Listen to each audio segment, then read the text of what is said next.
Hello everyone, welcome to Military Collect's first mini documentary.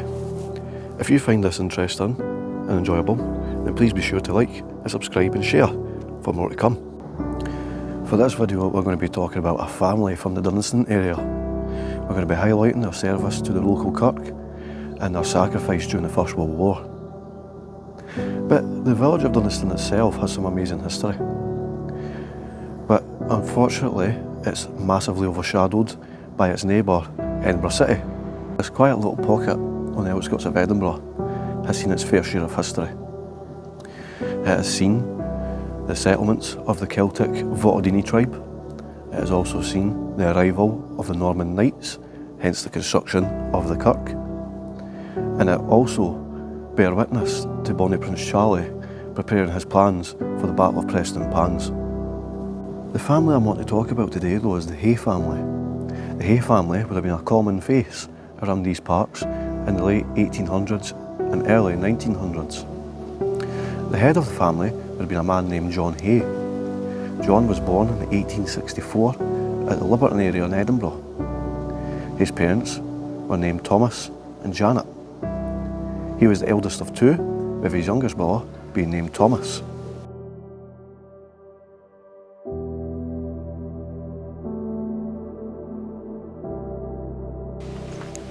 John became a joiner and started up his own joinery company. In 1884, this is when he arrived in Duddingston. He became a member of the parish, and this is when we first hear about his wife, Jeanie. Jeanie, her real name was Jane Mackey. She originally came from Nairn, and she was the daughter of John and Jane. Jeanie was also born in 1864. The couple would get married in the 1880s at some stage, but unfortunately we don't have the actual date of the marriage. What we can say though is that the two of them started becoming a regular face at the kirk in the 1880s. They went on to have a number of children. The eldest, Mary, followed by Thomas, then Isabella, then John, then Janet, William, Susan, Catherine, Hilda, Alexander, and lastly, David. The family was certainly a large one. This was a very common feature in the households during this time. By the time of the 1901 Scottish census, we find out that the two eldest children, Mary and Thomas, had already begun working. Mary was a typist and Thomas was working as a librarian. All of their children appeared to have received a good education, especially their son John. I'll be referring to John as John Mackey because Mackey was his middle name, and to keep it simple. John Mackey attended George Heriot's, one of the best schools in the whole of Edinburgh. Afterwards, he became an apprentice with his father's joinery company, but this didn't appear to have lasted long. If anything, it seems it only lasted 1 year. For whatever reasons, he decided to change his profession and he became an engineer. But what makes John very interesting though, is that when he became an engineer, he became a specialist engineer in the construction of new railway lines. However, it wasn't in Scotland, it wasn't even in Britain or in the British Empire where he done this. It was in Argentina. Whilst John Mackey was away working in South America, his father's business was doing very well. In 1910, his father even became the elder of Duddingston Kirk. In August 1914, however, the Hayes family's world would be turned upside down. This is because of Britain entering the Great War against the Central Powers on the side of the Entente Powers. John and his younger brother William both joined up immediately in August 1914. But first, we'll talk about John Mackey's story. When John Mackey joined up, he was given the service number of S10135. He was initially given the rank of private, but he is noted to have been a private in August, and a corporal in October, and a sergeant by November. This implies that he was a very good soldier. He had been serving with the 5th Battalion Cameron Highlanders, who arrived in France in May 1915 as part of the 26th Brigade, 9th Scottish Division. In September of that year, the 5th Battalion were to take part in the Battle of Lewes, which was on the 25th. On the night before though, they arrived to take up their positions. This arrival is noted in the battalion's war diary, and it states, at 3 PM, the battalion moved into Y4 trench to relieve the 8th Black Watch in front of the lines taking up positions for the attack on the next day. The bombardment was maintained by the artillery throughout the night. The hostile artillery was quiet. The 5th had been positioned in the centre of the attacking force. They were tasked with assaulting the men of the German 6th Army, who were positioned at Hollison Redoubt. The advance began at 06:30, following a night of British bombardment. However, the Germans still put up a stiff resistance. Though gaining minor successes, the 5th had suffered many casualties. And after a few days, they found themselves surrounded by the Germans and were forced to withdraw. Sergeant John Mackay was with the 5th during the initial assault on the 25th. He was wounded during the action though, but luckily he was picked up by medics and he was taken to the No. 1 Casualty Clearance Station. He was later sent to Liars Hospital to receive further treatment. It was there, however, that John succumbed to his wounds and passed away, aged 25. There's two dates from two separate sources that argue the date of his passing. One suggests it was the 27th and the other suggests it was the 28th. By the end of the battle, the battalion had suffered a staggering 664 men wounded or killed. This included 18 officers. John Mackay's full entitlement is the 1914 and 15 Star War Medal and Victory Medal. He was, of course, also issued a death plaque, or death penny as some call it. He is laid at rest at Chokey's Military Cemetery.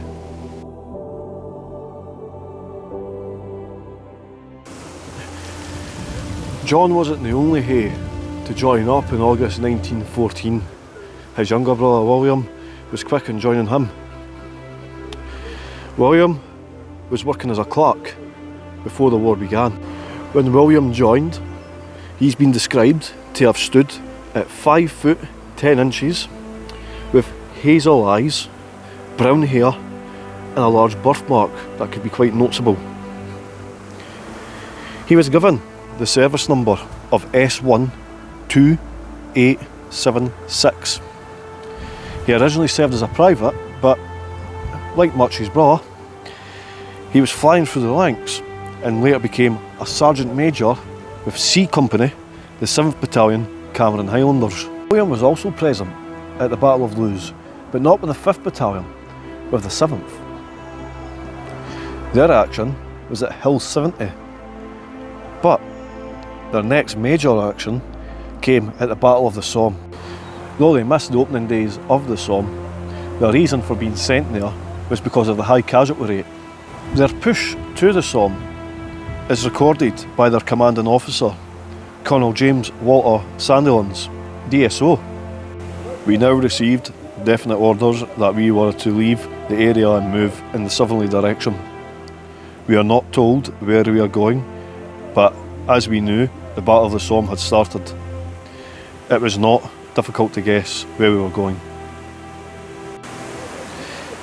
Sandilands' quote shows how chaotic the situation had become at the time, where even those in high command were left in the dark to where they were going.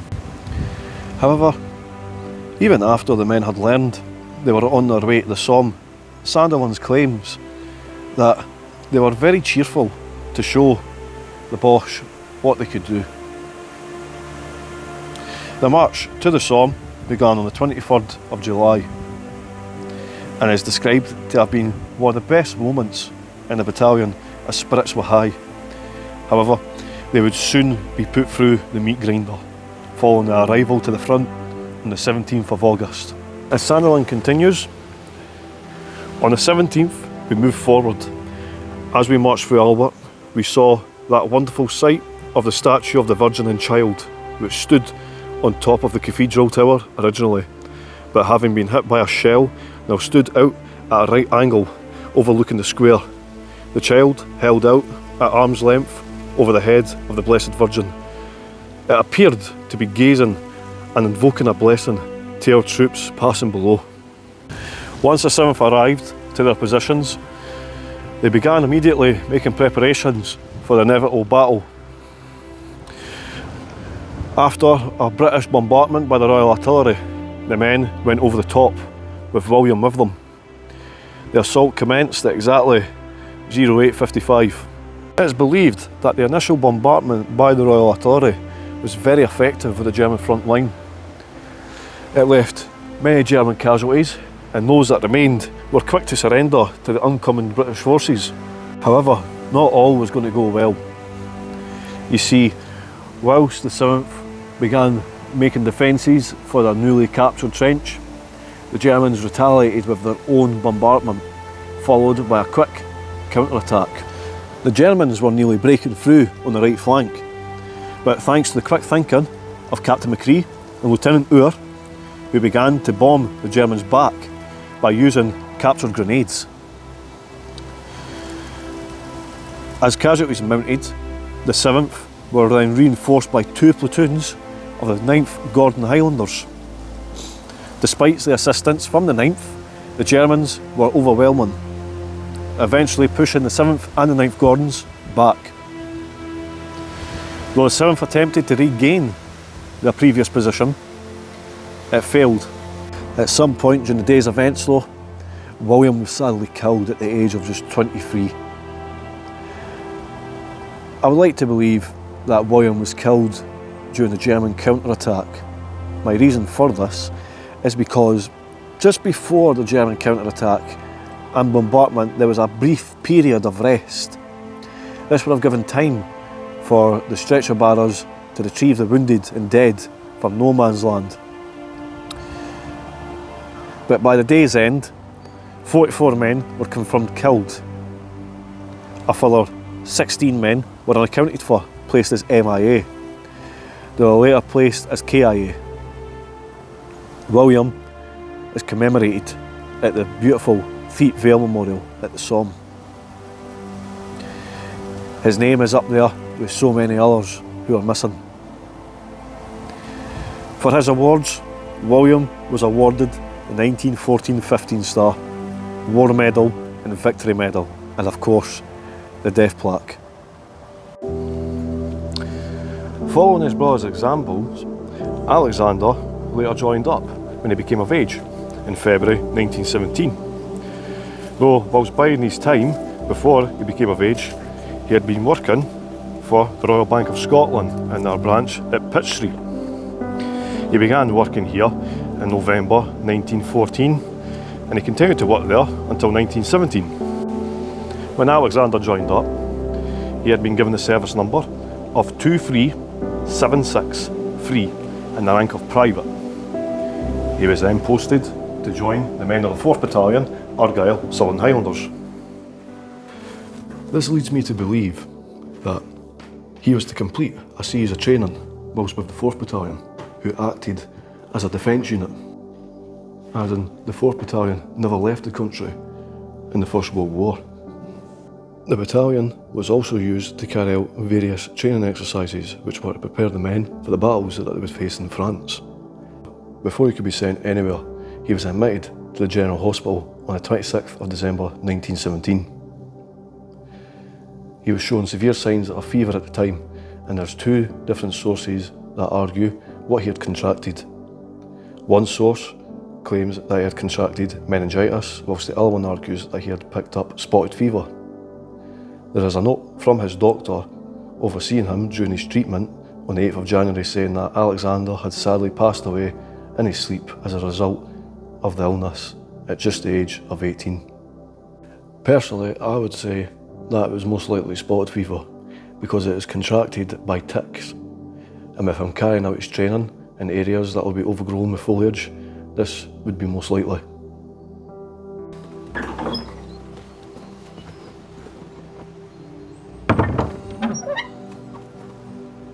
Because of him dying in Edinburgh, this meant he could be buried at home.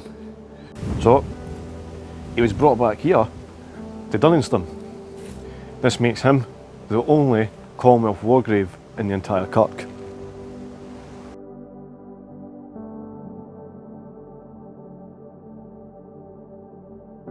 After the war, there was a big demand on a local war memorial.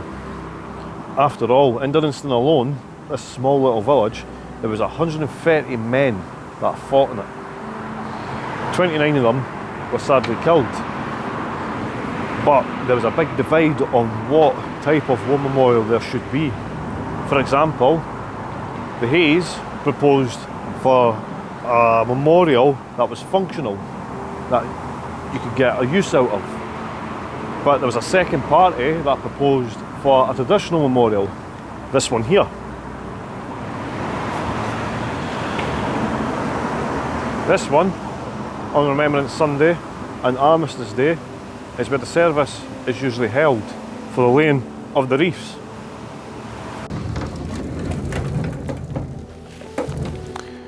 The Hayes indeed got their permission for their new functioning memorial, but this caused two new problems for them. The first problem was how they're going to design it, how's it going to look, how's it going to work. The second problem was how they're going to fund this new project. Well, thanks to the Reverend of Duddingston Kirk, we now know exactly how they've done that, thanks to these. What's amazing about these records is that we now know the whole process that they went through in order to make this project a reality. Here, for example, we see a list of donations, and there's some notable names here. We see John Hay here.